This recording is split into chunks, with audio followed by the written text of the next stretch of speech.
वैसे तो कर्म बंधन भक्त को होता नहीं। क्यों नहीं होता?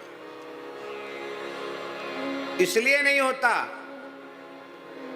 कि सन्मुख होई जीव मोहि जबहि, जन्म कोटि अघनासहि तबहि। ये जन्म कोटि अघनासहि तबहि का तात्पर्य है कि उसके संपूर्ण संचित करोड़ों करोड़ों जन्मों के जो संचित हैं, चाहे शुभाशुभ जो भी हो, वो सब के सब जलकर भस्म हो गए। संचित समाप्त हो गया और भगवत शरणागति से दूसरा जन्म हो गया, तो क्रियमाण पवित्र हो गया।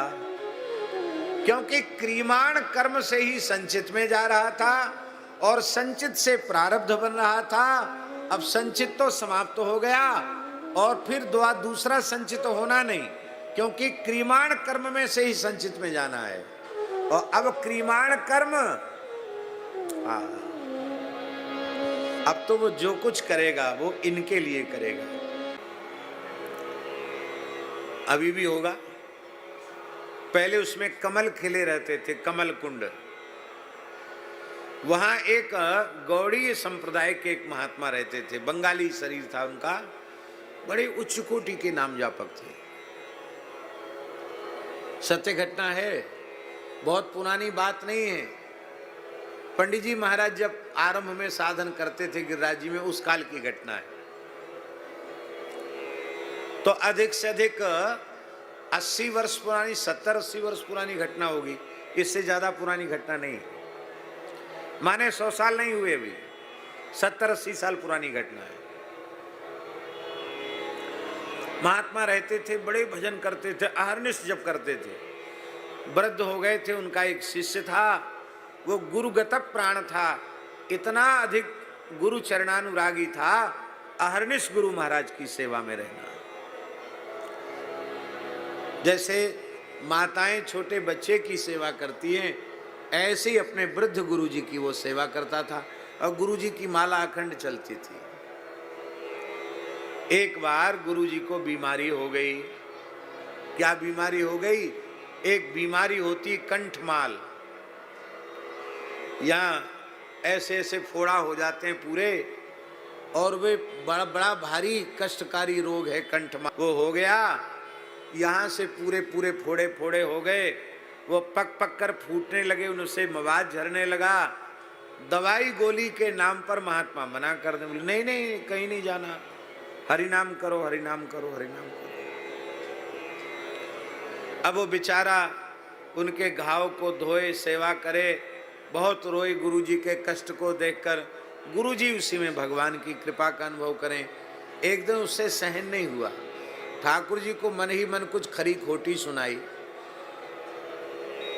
कि हमें गुरुजी का कष्ट दे दीजिए ना, आप काहे को गुरुजी को परेशान कर रहे हैं, हमसे गुरुजी का दुख देखा नहीं जाता है। तो चेला, गुरुजी माला फेर रहे थे, वो कमल कुंड पे जाके बैठ के रोने लगा सवेरे सवेरे। तो ठाकुर जी की कृपा हो गई। भगवान श्री कृष्ण बलराम गैया चराते हुए वहां से निकले ग्वारिया वेश में। सखा भी थे। ठाकुर जी ने पूछी, बाबा तू काहे को रो रहे हो? अरे तुम क्या करोगे जान के हम क्यों रो रहे हैं, जाओ अपना गैया चराओ, काम करो अपना। कि नहीं नहीं बताओ क्यों रो रहे हो?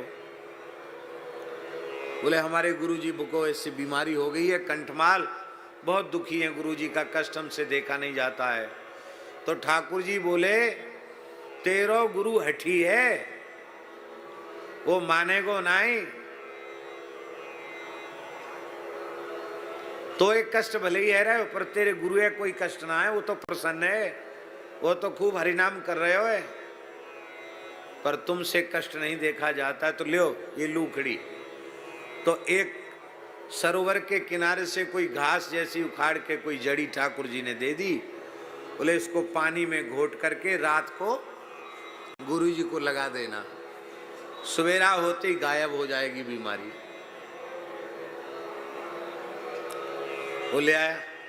गुरुजी को सोते समय ये सफाई तो करता ही था, थोड़ा सफाई किया, कपड़े से पूछा और बस वो पानी में मिला के जड़ी रखी थी उसको लगाया। गुरुजी विश्राम कर गए।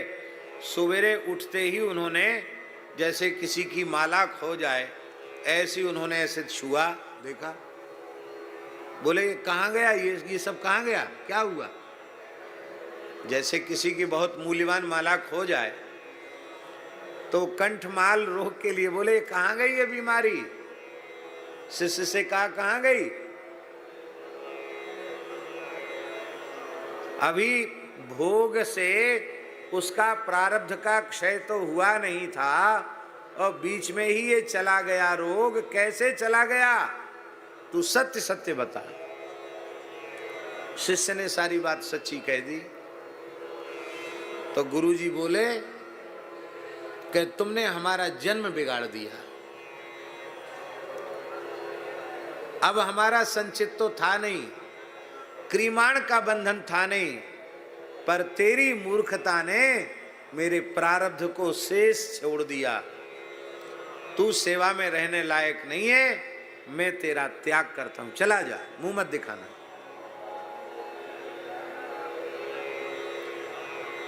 अब वो रोने लगा।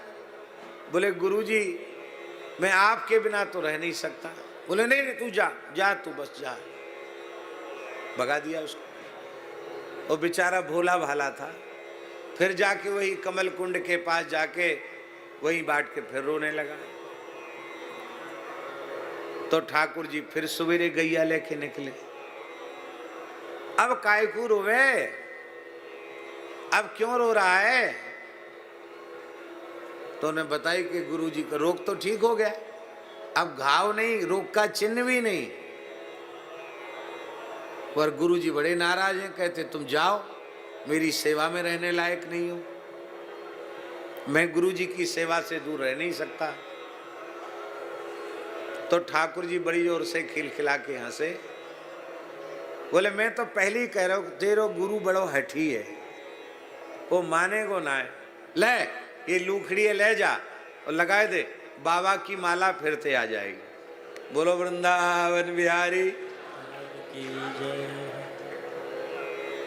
और बोले तुम सेवा करो, ये 1 महीने का कष्ट और है, वो ठीक हो जाएगा। 1 महीने बाद गुरुजी ठीक हो गए।